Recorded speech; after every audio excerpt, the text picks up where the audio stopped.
Okay, G, then we have exercise 11.6 grade 4 learner's book. Write each of these decimals as fraction in its simplest form. इन सब decimals को हमने fractions में लिखना है और फिर उसकी सिंपलेस्ट फॉर्म भी लिखनी है. सिंपलेस्ट फॉर्म क्या होती है? जिससे ज़्यादा मज़ीद हम क्वेश्चन को सॉल्व नहीं कर सकते. ठीक है, तो यहाँ पे हमारे पास सबसे फर्स्ट है 0.5. अब 0.5 को सबसे पहले हमने कन्वर्ट करना है डेसिमल में, सॉरी फ्रैक्शन में. डेसिमल नंबर है ये. हम क्या करते हैं कि डेसिमल को कट करके उसकी जगह डिनोमिनेटर में हम लिखते हैं 1 और उसके बाद डेसिमल के बाद नंबर्स को काउंट करते हैं कि वो कितने नंबर्स हैं. तो डेसिमल के बाद ओनली 1 डिजिट है तो नीचे हम लगा देंगे 1 0.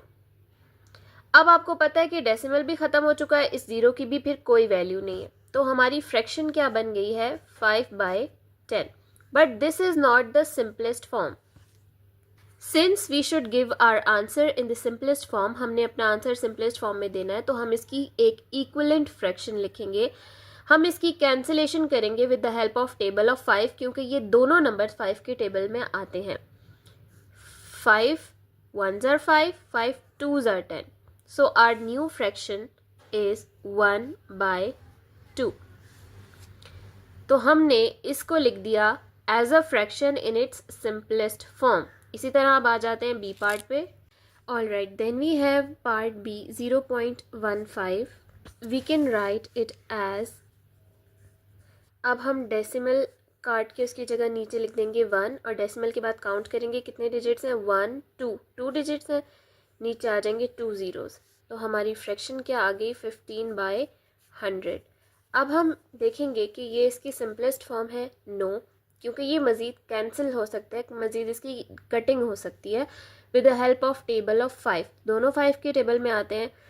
तो ये 5 के टेबल में आता है 3s और ये 5 के टेबल में आता है 20s. अब मुझे कैसे पता चला 20s? ग्रेड 4 के बच्चे को तो नहीं पता होगा, तो आपने उससे कहना है कि 100 को 5 से डिवाइड करें. अब 3/20 हमारी न्यू फ्रैक्शन है जो मज़ीद दोनों किसी सेम टेबल में नहीं आते. So our fraction is 3/20. 0.005 divided by, decimal हटा के काट के उसकी जगह आ जाएगा 1 1 2 3 डिजिट्स हैं तो नीचे भी आ जाएंगे 3 zeros. So our fraction is 5/1000. Again they both are divisible by 5. 5 1s are 5, 5 2s are 10, 0 and 0. So our next fraction is 1/200. ये है 0.75. इसकी फ्रैक्शन क्या होगी? डेसिमल हटा के उसकी जगह आ जाएगा नीचे 1 1 2 2 डिजिट्स हैं, 2 ज़ीरोज़ आ जाएंगे. So our fraction is 75/100. Again they both come in the table of 5. तो हम इसकी कैंसिलेशन करेंगे. 5 के टेबल में 75 आता है जी. 1s are 5 5s are 20, 15 times and 5 2s are 10, 5 zeros are 0. So 15/20. ठीक है. अगेन ये इसकी सिंपलेस्ट फॉर्म नहीं है बिकॉज अभी स्टिल इनकी कैंसिलेशन हो सकती है with the help of table of 5. 5 3s are 15, 5 4s are 20. अब ये जो फ्रैक्शन आई है हमारे पास 3/4, ये मज़ीद किसी और टेबल में नहीं आती, सेम नंबर नहीं आते दोनों नंबर्स. तो इसकी जो सिंपलेस्ट फ्रैक्शन है वो है हमारे पास 3/4. ई है हमारे पास 0.375. डेसिमल हटा के नीचे 1 आ जाएगा. 1 2 3 digits, so 3 zeros. Our new fraction is 375/1000. They both come in the table of 5. So इसको 5 से डिवाइड करेंगे, we will have 75 और इसको 5 से डिवाइड करेंगे, so we will have 200. Again दोबारा से इसको 5 से डिवाइड करेंगे. दोनों 5 की टेबल में एग्जिस्ट करते हैं. Both are divisible by 5. सो 75 की कैंसिलेशन करेंगे टेबल ऑफ 5 से तो आ जाएगा 15 एंड 200 की करेंगे तो we will have 40. Again they both are divisible by 5. So 5 3s are 15, 5 8s are 40. So our simplest fraction is 3/8 which cannot be further simplified. So here we have converted all these decimal numbers as fractions in their simplest form. Now in question number 2 we have been asked write each of these fractions as a decimal. पहले question में क्या था, decimals given थे, we had to convert them into fractions. Now we are given with the fractions. अब हमें दी गई हैं fractions and we have to convert them into decimals. अब यहाँ पे मैं आपको A से पहले B और C पार्ट करवाऊंगी और फिर वजह बताऊंगी कि मैंने ये दोनों पहले क्यों करवाए. देखिए ऊपर क्या था कि हम डेसिमल को काटते थे, उसकी जगह पे 1 लिखते थे और फिर जितने नंबर्स होते थे हम उतने ज़ीरोज़ लगा देते थे. यहाँ पे हम बस ज़ीरोज़ को काउंट करेंगे और ऊपर से उतने डिजिट्स के बाद डेसिमल लगा देंगे. It is that simple. 1 2 2 zeros हैं, 2 ज़ीरोज़ के बाद एक 1 है तो 1 की जगह पे ऊपर आ जाएगा डेसिमल. 2 ज़ीरोज़ हैं तो 2 डिजिट्स, यहाँ से काउंट करना स्टार्ट करेंगे. 1 2 डिजिट्स के बाद हमने लगा दिया डेसिमल. आपको पता है कि डेसिमल अगर हम स्टार्ट में लगाएं तो हम खुद से एक ज़ीरो भी लगाते हैं.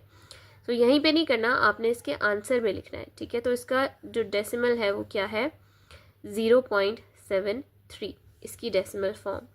इसी तरह जो पार्ट सी है हमारे पास, इट हैज़ 1 2 3 ज़ीरो. तो हम इस साइड से काउंट करना स्टार्ट करेंगे. 1 2 3 यहाँ आएगा डेसिमल तो ये बन जाएगा 0.111. ठीक है. आपको इन दोनों पार्ट्स को सॉल्व करके ये अंदाज़ा हो गया कि अगर हमारे पास नीचे हंड्रेड्स, थाउजेंड्स या टेंस वाली वैल्यूज़ हों तो कितना ज़्यादा आसान हो जाता है हमारे लिए एक फ्रैक्शन को डेसिमल फॉर्म में कन्वर्ट करना. तो क्यों ना हम बाकी पार्ट्स के साथ भी यही काम करें कि पहले हम उसके नीचे टेंस, हंड्रेड्स, थाउजेंड्स या इस तरह की कोई वैल्यू बना दें ताकि सिंपली बस हम ज़ीरोज़ को काउंट करें और हम ऊपर से नंबर्स को काउंट करके डेसिमल लगा दें. तो हम यहाँ पर यही काम करेंगे. उसके लिए मुझे इस 4 को बनाना है 100. अब इस 4 को 100 बनाने के लिए मैं किस नंबर से मल्टीप्लाई करूँ. आप अगर एक एडल्ट हैं तो आपको ये याद आ जाएगा, लेकिन एक बच्चा माइंड में इतनी कैलकुलेशन नहीं कर सकता. तो आप सिंपल बोलेंगे बच्चे को कि आपने इसको 100 को इस नंबर से डिवाइड करना है. 100 को जब आप 4 से डिवाइड करेंगे तो आपको पता चल जाएगा कि वो कौन सा नंबर है जिसे मैं 4 से मल्टीप्लाई करूं तो आंसर 100 आता है. तो जब मैंने 100 को 4 से डिवाइड किया तो मेरे पास आया 25. इसका मतलब है कि अगर मैं 25 को 4 से मल्टीप्लाई कर दूं तो ये 100 बन जाएगा. लेकिन जो काम हम खुद से कर रहे हैं वो हमने सिर्फ न्यूमरेटर के साथ या डिनोमिनेटर किसी एक के साथ नहीं करना होता, बल्कि दोनों के साथ करना होता है. तो अगर मैंने 25 को डिनोमिनेटर से मल्टीप्लाई करवाया तो I must have to multiply it with the numerator as well. तो अब जो हमारी न्यू फ्रैक्शन बनेगी दैट विल बी 25 बाय 100 और हमने आंसर देना है डेसिमल में. तो 1 2 2 ज़ीरोज़ हैं तो ऊपर से काउंट करेंगे इस साइड से 1 2 तो यहाँ डेसिमल आ जाएगा. तो इसके जो डेसिमल बनेगा हमारे पास वो बनेगा 0.25. In the D part we have 20 and we have to make it 100. अच्छा, ज़रूरी नहीं है कि हमेशा जो डिनोमिनेटर है 100 उसका मल्टीपल हो. In that case we can go for 10 और 1000 और some other multiple of 100. So 100 को डिवाइड करेंगे 20 से और हमें पता चल जाएगा कि 20 के टेबल में कितने टाइम्स 100 आता है. So that number is 5. अब जाहिर है 5 को हमने नीचे मल्टीप्लाई कराया तो न्यूमरेटर से भी मल्टीप्लाई करवाएंगे. So our fraction will be 55 by 100 and then we have to convert it into decimal. 1 2 2 zeros हैं तो ऊपर यहाँ से इस साइड से काउंट करना स्टार्ट करेंगे from right to left. 1 2 2 digits के बाद डेसिमल. तो 0.55 मीन्स 0.55. सिमिलरली 25 4s आर 100 तो 4 को हम ऊपर न्यूमरेटर से भी मल्टीप्लाई करवाएंगे. सो 13 4s are 52 and 25 4s are 100. So its decimal form will be 0.52. Alright जी, क्वेश्चन नंबर 3 है राइट द मिसिंग नंबर्स. यहाँ पे वो नंबर लिखना है कि मैं अगर इन दोनों इस पूरी फ्रैक्शन को सॉल्व करती हूँ तो मेरे पास आंसर आना चाहिए 0.1. इस तरह के क्वेश्चंस को सॉल्व करने के लिए इजी मेथड ये है कि आप पहले उसे रफ वर्क में लिख लें और दोनों साइड पे उसको एक फ्रैक्शन की शेप दे दें. अब यहाँ पे फ्रैक्शन की शेप ऑलरेडी बनी हुई है, लेकिन यहाँ ऐसा नहीं है। आप खुद इसे फ्रैक्शन की शेप दे दें, लेकिन क्योंकि आपको यहाँ वाला डिनोमिनेटर नहीं पता तो यहाँ पे भी एक ब्लैंक बॉक्स बना लें। उसके बाद आपने करनी है क्रॉस मल्टीप्लिकेशन। इन दोनों खाली बॉक्सेस को मल्टीप्लाई करेंगे तो क्या आएगा, खाली बॉक्स, वो हम यहाँ लिख देंगे, ठीक है। और इन दोनों नंबर्स को मल्टीप्लाई कर लेंगे और वो हम यहाँ लिख देंगे। जो इन दोनों को मल्टीप्लाई करके आएगा वो हम यहाँ लिखेंगे, जो इन दोनों को मल्टीप्लाई करके आएगा वो हम यहाँ लिखेंगे। सो 200 को हम 0.1 से मल्टीप्लाई कर लेते हैं। डेसिमल मल्टीप्लिकेशन हमने पहले भी की हुई है, दोबारा देख लेते हैं हम। 200 मल्टीप्लाइड बाय 0.1, ये वाला डिजिट मल्टीप्लाई होगा, 1 0 ज़र 0, 1 0 ज़र 0, 1 2 ज़र 2। यहाँ हम डालते हैं क्रॉस का सिंबल, और 0 0 0 किसी भी नंबर से मल्टीप्लाई हो तो 0 ही आता है। 2 0 0 2 0। अब यहाँ पे हमारे पास कोई भी डेसिमल प्लेस नहीं है, और यहाँ पे कितनी डेसिमल प्लेसेस हैं, 1। एक नंबर है ना डेसिमल के बाद, तो आंसर में भी 1 डेसिमल प्लेस होगी। तो यहाँ से काउंट करना स्टार्ट करेंगे 1, और यहाँ पे डेसिमल लगा दें यहाँ पे। तो आपको पता है स्टार्ट वाला 0 तो काउंट नहीं होता, तो आंसर क्या आ गया, 20.0। उसका क्या मतलब है, 20। तो इसका मतलब है कि डैश इज इक्वल्स 20। जो हमारी ये ब्लैंक है ये किसके इक्वल है, 20 के। सो हम यहाँ लिख देते हैं 20। और हम इसको सॉल्व भी करके चेक कर सकते हैं कि क्या वाकई हमारा आंसर 0.1 आता है। तो हम ज़रा इसको सॉल्व करते हैं। 20/200 को 20/200। अब मुझे नीचे वाले नंबर को, आप डेसिमल में कन्वर्ट करने का सबसे आसान तरीका यही है कि आप नीचे वाले नंबर को 100 बनाएं। तो ये तो वैसे भी 100 बन रहा है, इसकी कैंसिलेशन अगर हो जाती है with the help of table of 2 के टेबल से अगर हम इसकी कैंसिलेशन करते हैं तो 2 10s are 20, 2 1s are 2, 0 and 0, क्या आ गया, 10/100। अब ये 0 इस 0 से हम कैंसिल आउट कर देते हैं। अब क्या रह गया, 1/10। अब जैसे ऊपर वाले क्वेश्चन में हमने फ्रैक्शन को डेसिमल में कन्वर्ट किया था, 1 0 है तो 1 डिजिट के बाद डेसिमल लगा देंगे, तो यहाँ हम डेसिमल लगा देते हैं। तो क्या आ गया, 0.1, जिसे हम क्या लिखते हैं, 0.1। तो देखिए जी, 20/200 को सॉल्व किया तो 0.1 के इक्वल आया। 20/200 इज इक्वल्स 0.1। इसी तरह से अब नेक्स्ट कर लेते हैं हम। हमारा नेक्स्ट क्वेश्चन है 200 divided by something is equals 0.2। Again यहाँ पे हमें नहीं पता कि क्या नंबर है, ठीक है।